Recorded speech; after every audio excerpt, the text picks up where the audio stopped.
Hey guys, this is Preeti. Welcome back to my channel. दोस्तों, आज हम बात करने वाले हैं एक 2022 रिलीज्ड हॉलीवुड हॉरर मूवी के बारे में जिसका नाम है द वाइट ड्रेस। ये कहानी स्टार्ट होती है एक फेमस विंटेज क्लोथिंग स्टोर से, जहां कई तरह के डिफरेंट टाइम पीरियड के यूजेबल गारमेंट्स बिकती हैं। वहां एक दिन एक रेचल नाम की लड़की आती है अपने लिए प्रॉम ड्रेस ढूंढने। उसके साथ उसकी एक दोस्त लिया भी आई थी। अब इस दुकान में सामान तो बहुत सारे थे, बहुत ही प्रीटी ड्रेसेस, ज्वेलरी, एक्सेसरीज, लेकिन विंटेज होने के कारण इनकी कीमत काफी ज्यादा थी, उनके बजट से बाहर। तो पसंद आने पर भी लिया और रेचल कुछ खरीद नहीं पाते। एक्चुअली रेचल को पहले से ही पता था यहाँ उनके बजट में कुछ नहीं मिलेगा, फिर भी वो आई थी क्योंकि उसे पता था वो अपने जिस क्लासमेट को लाइक करती है, जेनी, वो यहाँ आने वाली है। बीइंग एन इनसिक्योर इंट्रोवर्ट, उसकी कभी हिम्मत नहीं हुई सामने से जाकर बात करने की, तो ऐसे ही कभी कभी छुप छुप के उसे देख लेती है। और प्रॉम के लिए वो जो इतनी तैयारियां कर रही है उसका कारण भी तो वही है। रेचल को पता था जेनी को विंटेज क्लोथिंग पसंद है, तो वो उसे इम्प्रेस करना चाहती थी, मगर अब तो लग रहा है उसे मॉल से कुछ खरीदना पड़ेगा। Bad luck. वो लोग जब दुकान से खाली हाथ ही निकल रहे थे कि अचानक ही रेचल की नजर पड़ती है एक वाइट ड्रेस की तरफ, और देखते ही उसका दिल आ जाता है उसे तो यही चाहिए। ट्राई करने पर उसे साइज भी बिल्कुल परफेक्ट मिलता है। वाकई काफी खूबसूरत लग रही थी रेचल, जिसे देखकर जेनी भी उसे कम्प्लीमेंट देती है। अब तो उसे ये ड्रेस लेना ही होगा, मगर कैसे? उसके पास तो इतना पैसा है ही नहीं। ऐसे में लिया उसकी मदद करती है और रेचल वो ड्रेस खरीद पाती है।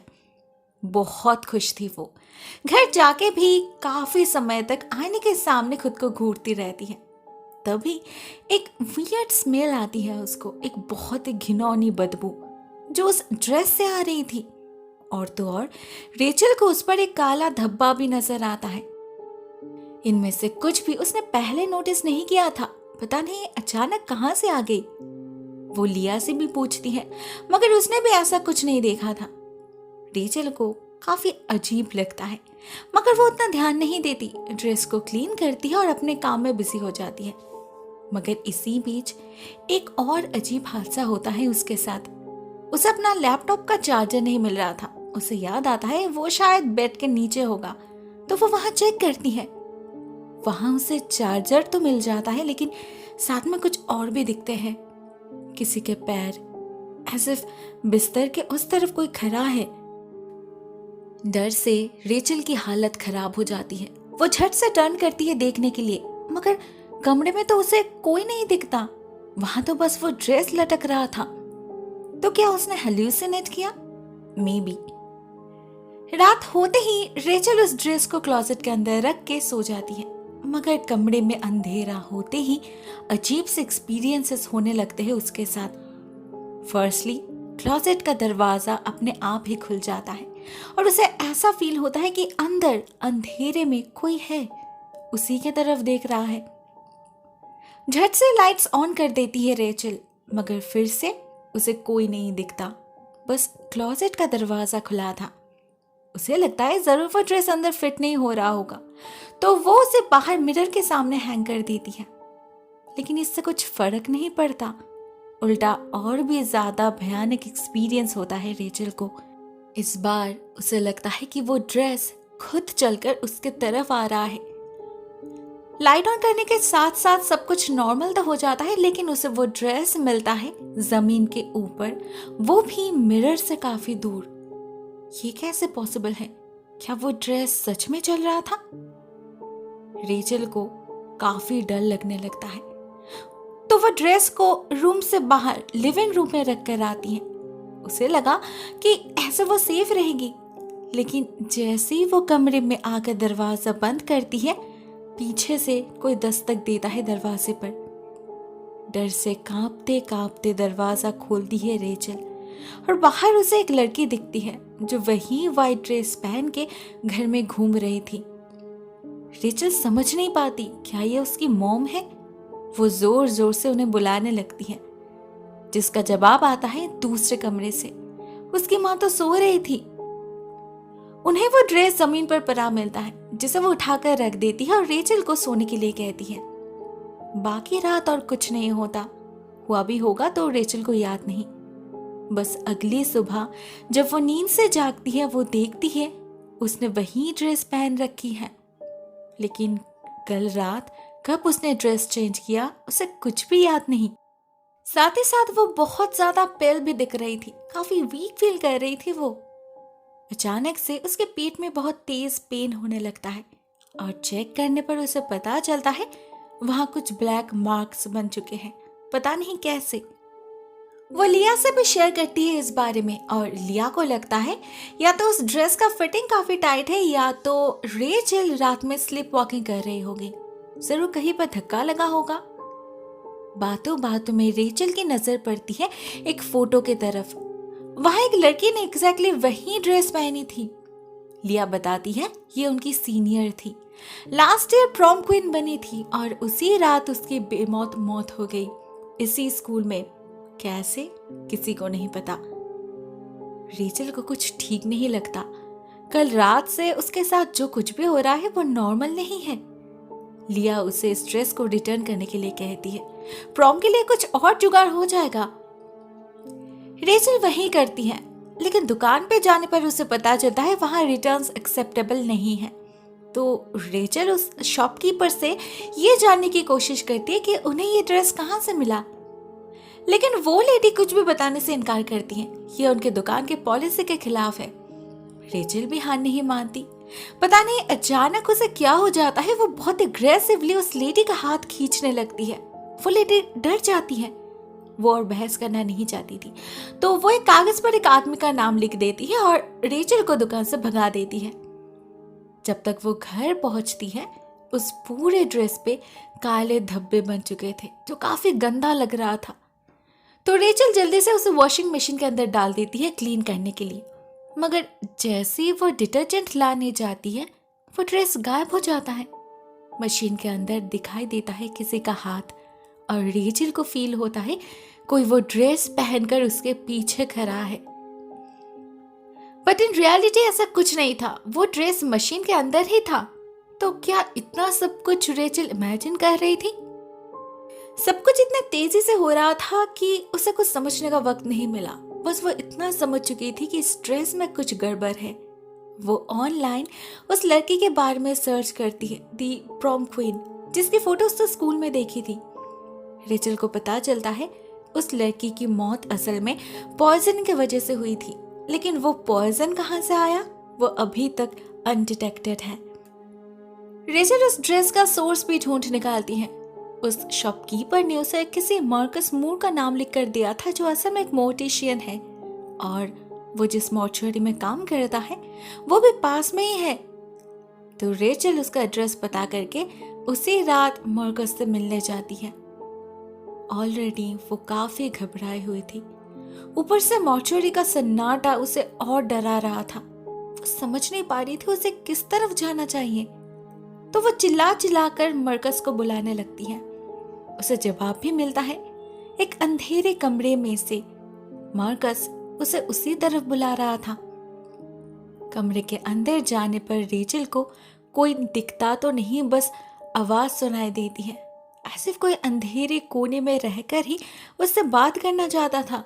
रेचल भी उसे रिप्लाई देती है, लेकिन जैसे लाइट्स ऑन होते हैं रेचल देखती है वहां कोई नहीं है, बस एक लाश पड़ी है, एक बेजान लाश। असली मार्कस ने तो अभी अभी कमरे में एंटर किया है, तो उससे बात कौन कर रहा था? रेचल काफी घबरा जाती है, फिर भी किसी तरह खुद को संभाल कर वो मार्कस से इस ड्रेस के बारे में पूछने लगती है। तब तक वो ब्लैक स्पॉट मोल्ड की तरह पूरे ड्रेस पे फैल चुका था, लेकिन मार्कस को दिखाते वक्त ही वो सब गायब हो जाते हैं। सिचुएशन ऐसा बन चुका था कि मार्कस को लगने लगता है रेचल की मेंटल कंडीशन अनस्टेबल है। वैसे भी वो इस ड्रेस के बारे में कुछ बता नहीं पाते, तो रेचल भी वहां वक्त जाया नहीं करती। वो इतना ज्यादा कंफ्यूज्ड हो चुकी थी कि उसे अपने ऊपर ही शक होने लगता है, कहीं वो सच में पागल तो नहीं हो रही। वो घर वापस चली जाती है और इधर हमें मार्कस के काले करतूतों के बारे में पता चलता है।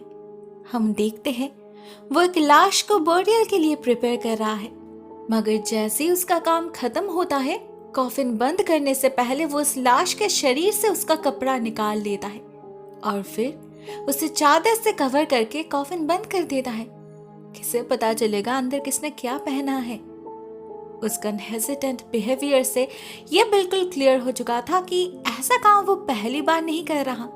तो इसका मतलब ये हो सकता है कि उस वाइट ड्रेस को भी उसने ऐसे ही किसी लाश के शरीर से उतारा था।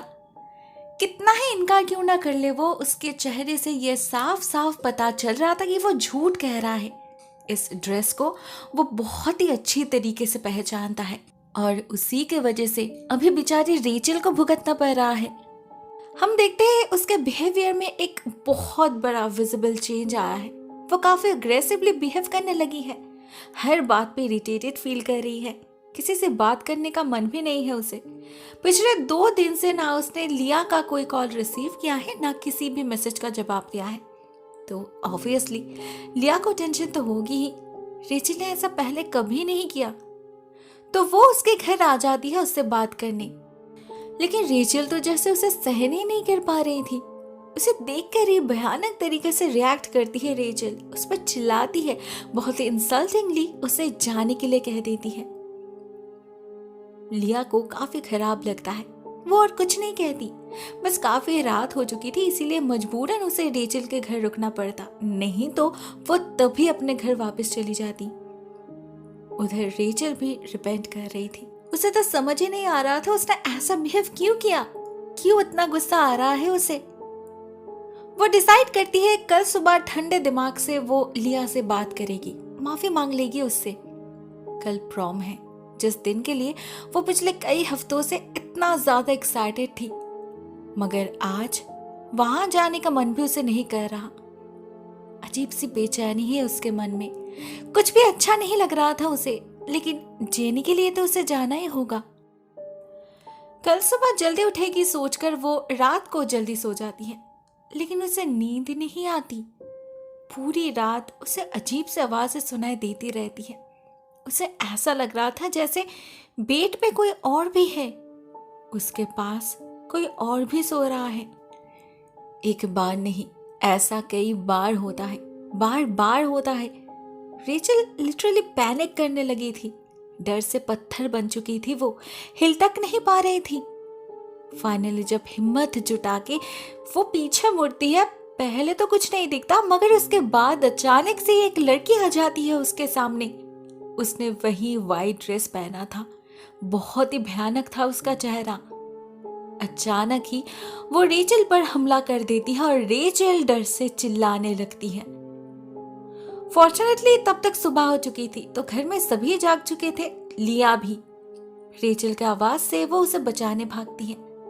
हम देखते हैं उस वाइट ड्रेस ने रेचल के फेस को कवर कर रखा था, उसे सफोकेट करने की कोशिश कर रहा था।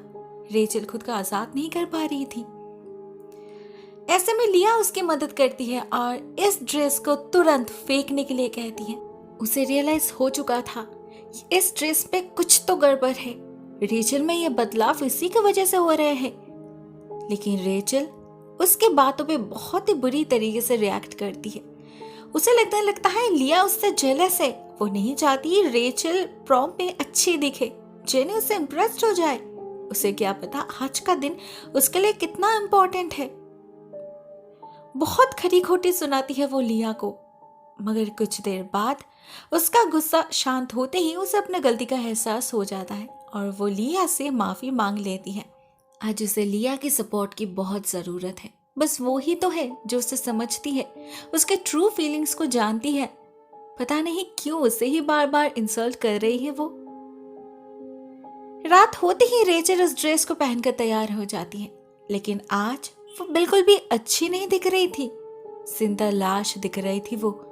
उसका स्किन पीला पड़ चुका था, बिल्कुल कलरलेस, आंखों के नीचे डार्क सर्कल, बिखरे हुए बाल। ऐसा लग रहा था जैसे उसके शरीर में कोई खून ही नहीं बचा, उसकी जगह एक काले रंग की लिक्विड बह रही है उसके रगों में। बहुत ही बीमार दिख रही थी वो। लिया को उसकी हालत कुछ ठीक नहीं लगती, वो उसे बार बार रेस्ट लेने के लिए कहती है, एटलीस्ट कुछ देर के लिए। मगर रेचल नहीं रुकती। वो भागती है स्कूल की तरफ जेनी से मिलने, और जेनी उसे देखकर लिटरली डर जाती है। स्कूल में सभी उसे घूर रहे थे, इतना भयानक दिख रही थी वो। अचानक उसे उल्टी आने लगती है तो रेचल वॉशरूम की तरफ भागती है और वहां आईने पे खुद को देखकर वो खुद भी डर जाती है। खुद को ही पहचान नहीं पा रही थी वो। बहुत कोशिश करती है ड्रेस को निकालने की, मगर ठीक तभी आईने के उस पार से वही भयानक चेहरा उस पर हमला कर देता है। नाक से काले रंग का खून बहने लगता है रेचल का। उसे आवाज आती है, कोई उसे बुला रहा था, मगर ये वही आत्मा थी जो फिर से एक बार रेचल को मारने की कोशिश करती है। उसका गला दबाकर उसे चोक करने लगती है, लेकिन इस बार रेचल भी उसे नहीं छोड़ती। पूरे जी जान से उससे लड़ने लगती है और एक पॉइंट पे उसे मार भी डालती है। लेकिन ठीक उसके बाद ही उसे एहसास होता है ये तो लिया है, कोई आत्मा नहीं। वो जरूर रेचल को संभालने आई होगी और रेचल ने उसे ही मार डाला। बहुत दुख होता है उसे। वो रोने लगती है, मगर ज्यादा देर नहीं। इसके कुछ मिनट बाद ही रेचल को भी चक्कर आने लगते हैं और वो जमीन पर गिर जाती है। उसकी भी मौत हो जाती है। एट द एंडिंग सीन हमें पता चलता है रेचल के लाश को भी उसी मॉर्चुरी में भेजा गया है जहां मार्कस काम करता है। उसके और उसके असिस्टेंट के बातचीत से हमें पता चलता है रेचल की मौत पॉइजनिंग से हुई है, एम्बॉमिंग फ्लूइड से, जो उसके स्किन के थ्रू शरीर में घुसा था। उसकी मौत काफी दर्दनाक रही। पॉइजनिंग की वजह से वो हेलुसिनेट कर रही थी और इसीलिए वैसा बिहेव कर रही थी। लेकिन वो फ्लूइड उसके कांटेक्ट में कैसे आया, इसका जवाब किसी के पास नहीं था। या फिर था? मार्कस को सब कुछ पता था, लेकिन वो बताना नहीं चाहते थे क्योंकि उससे तो उसका भांडा फूट जाएगा ना। लोगों को पता चल जाएगा वो लाशों के साथ क्या करते हैं। इस बार भी अपने असिस्टेंट के जाते ही रेचल के साथ भी वो वही करते हैं। उसका ड्रेस निकाल लेते हैं और फिर अच्छे से पैक करके एक विंटेज शॉप में भेज देते हैं बेचने के लिए।